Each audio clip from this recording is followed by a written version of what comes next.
안녕하세요. 김성길 목사와 함께하는 예수님 이야기 제4단원의 이 시간 623회가 되겠습니다. 주제는 다시 오실 예수 그리스도입니다. 자, 마태복음 16장 25절로 28절까지를 보겠습니다. 누구든지 제 목숨을 구원하고자 하면 잃을 것이요 누구든지 나를 위하여 제 목숨을 잃으면 찾으리라. 사람이 만일 온 천하를 얻고도 제 목숨을 잃으면 무엇이 유익하리요? 사람이 무엇을 주고 제 목숨과 바꾸겠느냐? 인자가 아버지의 영광으로 그 천사들과 함께 오리니 그때 각 사람이 행한 대로 갚으리라. 진실로 너희에게 이르노니 여기 서 있는 사람 중에 죽기 전에 인자가 그 왕권을 가지고 오는 것을 볼 자들도 있느니라. 아멘. 자, 예수님은 이제 16장을 마치는 부분, 마지막 부분에 두 가지 약속을 주셨습니다. 다시 한번 읽어볼까요? 27절, 28절. 인자가 아버지의 영광으로 그 천사들과 함께 오리니 그때에 각 사람이 행한 대로 갚으리라. 진실로 너희에게 이르노니 여기 서 있는 사람 중에 죽기 전에 인자가 그 왕권을 가지고 오는 것을 볼 자들도 있느니라. 아멘. 자, 여기서 예수님께서는 두 가지의 약속을 주세요. 하나는 인자가 아버지의 영광으로 천사들과 함께 오겠다. 다시 오시겠다고 하는 재림의 약속입니다. 그리고 또 하나는 그때에 각 사람이 행한 대로 갚아줄 것이다. 각 사람이 수고한 대로 갚아줄 것이다. 이 두 가지를 말씀을 해 주셨습니다. 하나님의 계획은 예수 그리스도의 재림으로 완성이 됩니다. 성경 전체는 바로 예수 그리스도의 초림과 그분의 재림으로 완성되어질 하나님의 구원 계획을 다루고 있는 것입니다. 주님의 초림은 우리를 죄에서 구원하시기 위해 십자가에 죽기 위해 오신 것이지만 재림은 우리를 그분의 나라로 인도하여 들어가기 위해서 오시는 겁니다.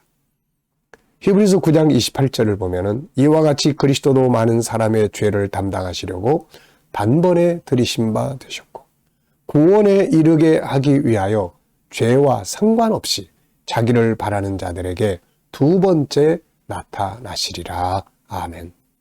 첫 번째는 사람의 죄를 담당하려고 우리를 죄에서 구원하려고 십자가에 죽을 수 있는 모습으로 세상에 오셔서 십자가에 죽으신 것입니다. 두 번째는 이제는 세상을 심판하시고 역사를 끝내시고 하나님의 나라를 완성하시기 위해서 우리를 그 나라로 들어가게 하시려고 주님이 다시 오시게 되는 것이죠. 성경은 예수님의 초림과 재림에 대해서 증거하고 있습니다. 주님은 많은 부분에서 다시 올 것을 약속을 하셨죠. 그러므로 우리는 초림하신 예수 그리스도, 십자가의 예수 그리스도를 믿음으로 죄사함의 확신을 갖고 살아야 하고 다시 오실 예수 그리스도를 기다리며 소망 가운데 살아야 합니다. 그리고 이제 중요한 것이 뭔가요? 주님이 다시 오시는 날에 행한 대로 갚으리라는 약속입니다. 우리가 수고한 모든 것은 헛되게 사라져버리는 것이 아니라 이 땅에서도 보상을 받지만 완전한 보상은 주님이 오시는 그날에 이루어지게 됩니다. 그날에 냉수 한 그릇도 주님을 위해 사용되어졌던 냉수 한 그릇도 헛되지 않고 상을 받게 되는 것이죠. 사람들이 세상을 살아가면서 허무해하고 속상해하고 또 그렇게 마음 아파하고 하는 이유가 무엇입니까? 자기가 수고한 대로, 자기가 애쓴 대로 얻지 못하기 때문에 그런 것이죠. 자기가 열심히 수고했는데 뭔가 희생하고 헌신했는데 나중에 가서 보니까 아무것도 결과가 없다. 얼마나 허무해요. 네. 가끔 우리가 자식들을 잘 열심히 키우느라고 부모들의 애를 많이 썼는데 자식들의 삶의 결과가 마음에 안 들고 시원치 않고 실패자처럼 보이고 그러면은 부모 얼마나 속상해요. 내가 얼마나 힘들게 키웠는데 이 꼴이 뭐냐 이런 생각들을 많이 하잖아요. 사람과의 관계도 마찬가지예요. 내가 그 사람을 위해서 뭔가 애쓰고 수고했는데 나중에 가서 오히려 엉뚱하게 수고의 대가가 돌아오지 않고 마음 상하게 할 때 에휴, 내가 뭐 하려고 그 고생을 했나 하는 생각들을 하게 되는 거거든. 자, 그런데 우리가 주님이 오시는 그날에 주님과의 관계에서 벌어진 행했던 모든 일들은 하나도 냉수 한 그릇도 헛되지 않고 수고에 대해서 다 갚아주시게 된다는 것입니다. 이게 있기 때문에 오늘 우리가 봉사하고 헌신하고 애쓰고 주님의 이름을 위해서 그의 나라를 위해서 애쓰는 것들이 하나도 헛되지 않게 되는 것입니다.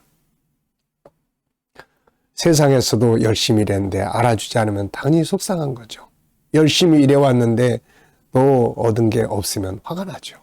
그래서 사람은 누구나 자기가 일한 것에 대해서 인정을 받고 싶고 보상을 받고 싶어 합니다. 당연한 것이에요. 씨를 뿌린 사람이 열매를 거두는 건 당연한 것이죠. 그런데 이 모든 것들이 제대로 되지 않을 때 마음 상하고 허무해지고 그렇게 되는 거예요.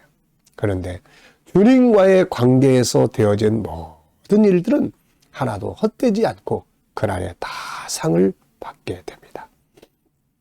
그래서 솔로몬은 이렇게 이야기하죠. 전도서 11장 1절 보면 너는 내 떡을 물 위에 던지라 여러 날 후에 도로 찾으리라. 다시 찾는 거예요. 내가 수고한 것들에 대해서.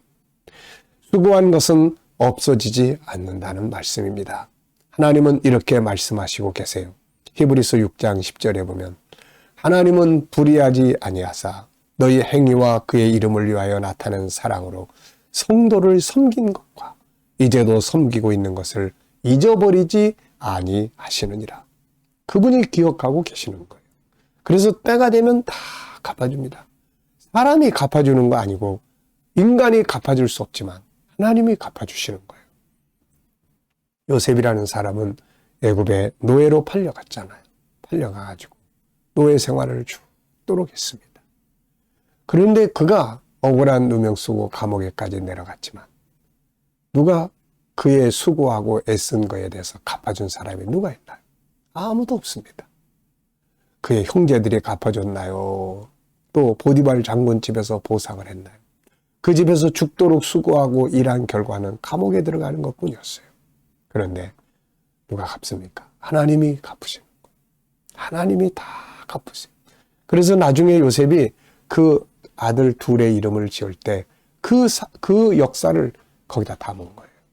큰아들 이름을 므낫세라 지었는데 지난날에 내 고생을 다 잊어버릴 만큼 은혜 주셨다 그런 뜻이거든요. 둘째 아들의 이름이 에브라임인데 그 에브라임의 뜻은 내가 수고한 땅에서 하나님이 창성하게 하셨다는 뜻입니다. 사람이 갚아준 게 아니라 하나님이 갚아주시는 거예요. 그래서 우리는 하나님의 갚으심을 믿고 살아야 돼요.